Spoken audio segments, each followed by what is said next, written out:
మనిషి ఎలా ఉన్నాడు అని చూడకు, మనసు ఎలాంటిదో చూడు. అందం పోతుంది, ఆస్తులు కరిగిపోతాయి. ఎప్పటికీ నీకు తోడుగా ఉంటుంది. ఎవరో నిన్ను బాధ పెట్టారని వాళ్ళు తిరిగి బాధపడాలని ఎప్పుడు కోరుకోకు. తెలియక బాధ పెడితే క్షమించు, తెలిసి బాధ పెడితే తీర్పు కాలానికి అప్పగించు. నువ్వు మాత్రం ప్రశాంతంగా ఉండు. అదృష్టంతో వచ్చింది అహంకారాన్ని కలిగిస్తుంది, తెలివిగా సంపాదించింది సంతోషాన్ని ఇస్తుంది. వ్యక్తిత్వం ఉన్నవారిని గెలుపుతో సంబంధం లేదు, రాజ్యంతో పని లేదు. ఉన్నంతకాలం ఒంటరిగా ఉన్న రాజు. బయట వాళ్ళకు ఇచ్చే సమయం విలువ మన వాళ్ళకు ఇస్తే మన వాళ్ళు బయట వాళ్ళు కాకుండా ఉంటారు. ఒక వ్యక్తి తనకు తానుగా పొందగలిగే శక్తి ఉన్నా దానికోసం దేవతలను ప్రార్థించడం మూర్ఖత్వం.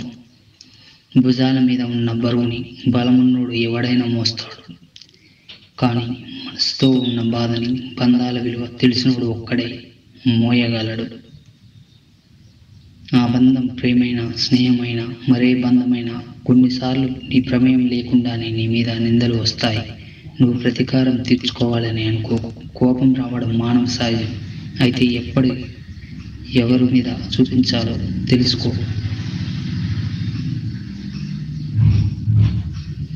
మన చెడును కోరేవారు మన తప్పులను మాత్రమే చూపిస్తారు. మన మంచి కోరేవారు మాత్రం ఆ తప్పులు ఎప్పుడూ సరిదిద్దుతూనే ఉంటారు. వెతుక్కుంటూ వెళ్ళకు, అవమానపడతావు. ఎదురు చూస్తూ ఉండకు, మోసపోతావు. నిన్ను మాత్రమే నువ్వు నమ్ముకో. ఇది నటన ప్రపంచం. ఒక అమ్మాయి నిన్ను ప్రేమిస్తే తన మనసు మొత్తం నీకే చేస్తుంది. అందులో ఏ కోరికలు ఉండవు.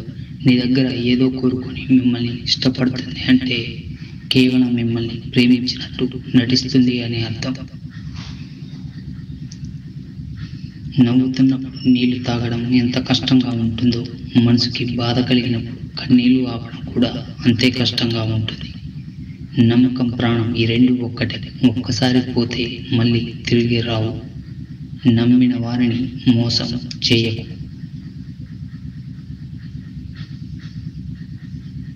మోసం చేసిన వారిని నమ్మకు.